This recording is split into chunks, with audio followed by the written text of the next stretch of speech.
अध्याय 9। मैं असीमित शहर चुनता हूं।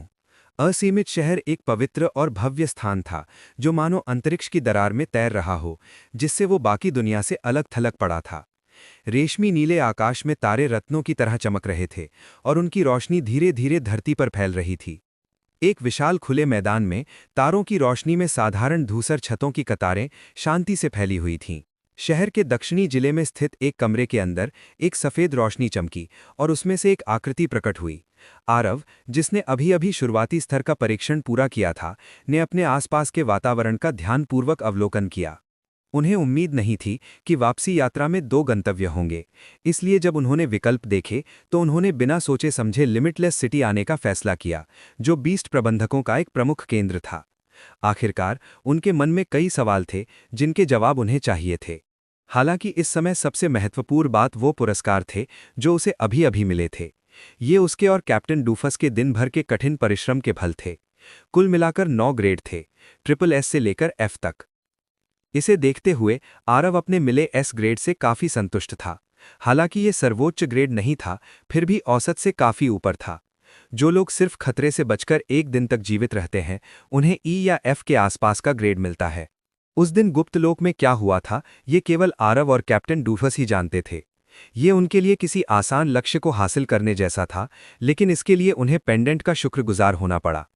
इसके उपचार प्रभाव के बिना वे और कैप्टन डूफस इतनी दूर नहीं जा पाते। दुर्भाग्यवश, हालांकि उसके पास एक शक्तिशाली उपचार उपकरण था, कैप्टन डूफस की प्रजाति का स्तर अभी भी बहुत कम था। विकास से पहले वो केवल एक हस्की था, और उसकी लड़ने की क्षमता सीमित थी। यदि कोई बाघ या ध्रुवीय भालू से संपर्क करे, तो चोटों को ध्यान में रखे बिना वे कहीं अधिक कुशलता से शिकार कर सकते हैं।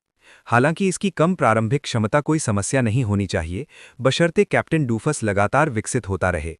जब तक वे साथ मिलकर काम करते हैं, वे निश्चित रूप से अपनी प्रजाति की सीमाओं को तोड़ सकते हैं। एक दिन ड्रैगन जैसे पौराणिक जीवों के बराबर या उनसे भी आगे निकलना पूरी तरह से असंभव नहीं था।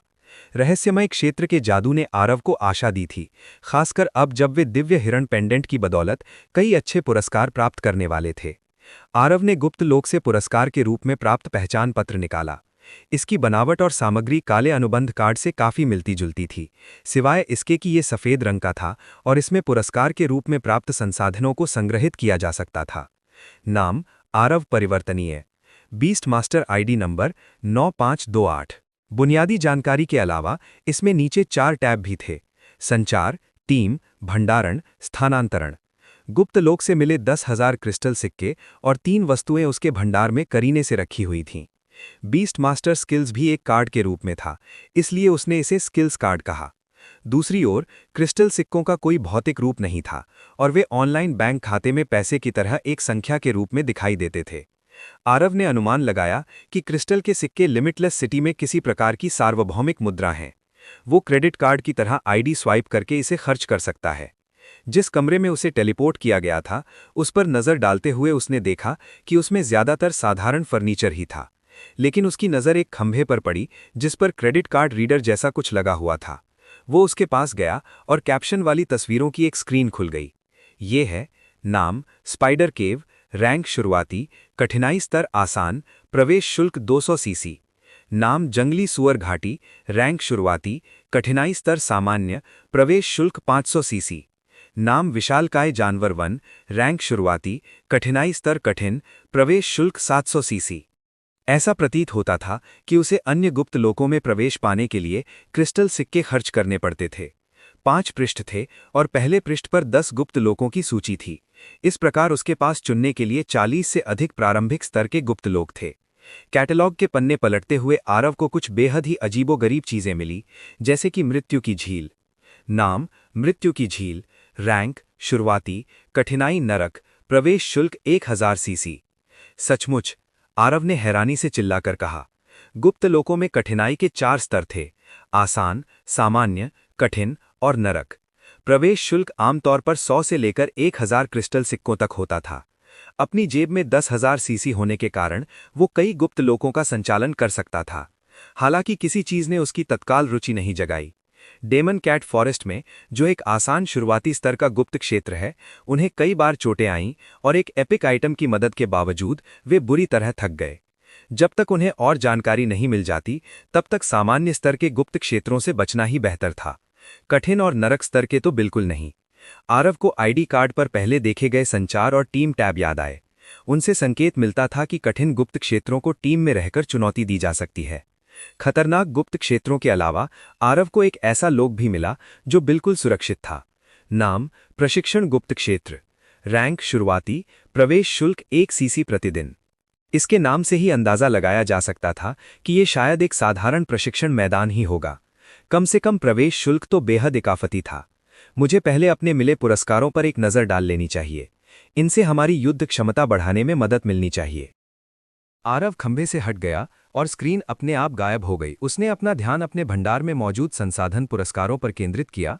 गुप्त लोक में उसे आई ऑफ डिटेक्शन का उपयोग केवल अस्थायी रूप से करने की अनुमति दी गई थी। हालांकि जब उसने परीक्षा उत्तीर्ण कर ली तो उसे इस तक स्थायी पहुंच प्राप्त हो गई। हालांकि ये केवल बुनियादी संस्करण था, इसलिए इसमें वे सभी क्षमताएं नहीं थीं जो गुप्त लोक में उसके पास मौजूद क्षमता में थीं, जैसे कि अन्य जीवों की जानकारी प्रकट करना।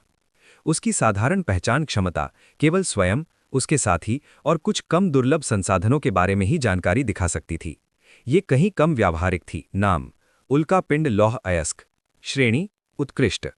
विवरण अंतरिक्ष से आए उल्का पिंडों में पाया जाने वाला लौह अयस्क।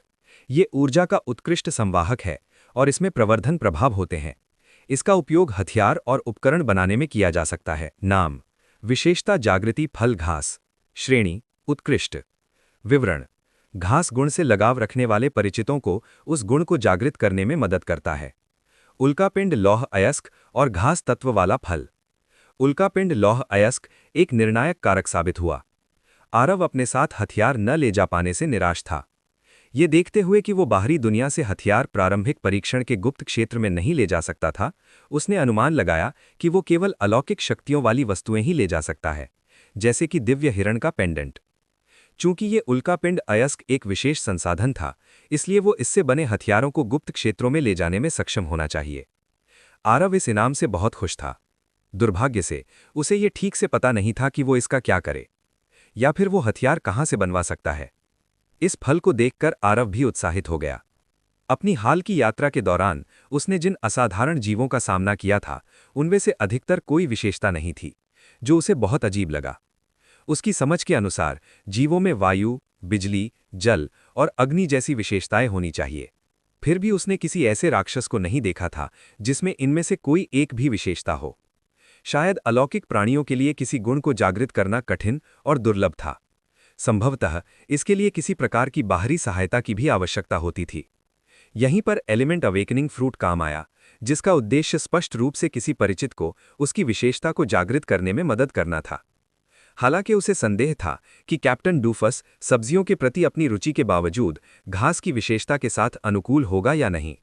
अगर वो इसका इस्तेमाल नहीं कर पाता तो वो इसे बेच सकता था या अपनी जरूरत के किसी गुण के बदले में इसका आदान प्रदान कर सकता था।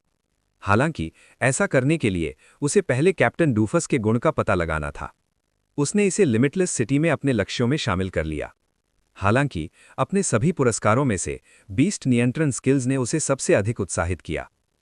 आरव की राय में एक बीस्ट मास्टर और उसके साथी के बीच बीस्ट मास्टर स्किल्स ही वो सर्वश्रेष्ठ क्षमता थी जो एक बीस्ट मास्टर प्रदान कर सकता था। ये स्किल्स संभवतः बीस्ट मास्टर की शक्ति का निर्णायक कारक थे, क्योंकि ये या तो साथी की शक्ति को बढ़ाते थे या स्वयं बीस्ट मास्टर की शक्ति को। नाम सुपर बीस्ट मिमिक्री। विवरण ये किसी बीस्ट मास्टर को उसके साथी के व्यवहार संबंधी लक्षण, शक्ति और क्षमताएं प्रदान करता है। हे भगवान, आरव ने गुस्से में कहा, यह क्या है? क्या यह हो सकता है? हालांकि उसे बीस्ट मास्टर स्किल्स के बारे में ज्यादा जानकारी नहीं थी, लेकिन संयोगवश इससे उसकी अपर्याप्त युद्ध शक्ति की समस्या हल हो गई। अपने हस्की की क्षमताओं को प्राप्त करने से उसकी शक्ति में जबरदस्त वृद्धि हो सकती थी। हालांकि आरव का चेहरा जल्द ही उदास हो गया। उस स्किल्स में यह भी उल्लेख था कि यह उसे उसके साथी के व्यवहार संबंधी लक्षण प्रदान करेगा। प्राचीन काल में लोग 12 राशि चक्र की मुट्ठी का अभ्यास करते थे, जो 12 जानवरों के गुणों की नकल करता था। इसलिए ये बीस्ट प्रबंधक स्किल्स पूरी तरह से असामान्य नहीं था। अगर आरव कभी किसी अजगर, बाघ या भालू से अनुबंध करता तो वो बिना किसी झिझक के ये स्किल्स प्राप्त कर लेता। आखिरकार ये उसे भालू की ताकत, बाज की दृष्टि या तेंदुए की गति भी प्रदान कर सकता था। दुर्भाग्य से उसने कुत्ते से अनुबंध किया।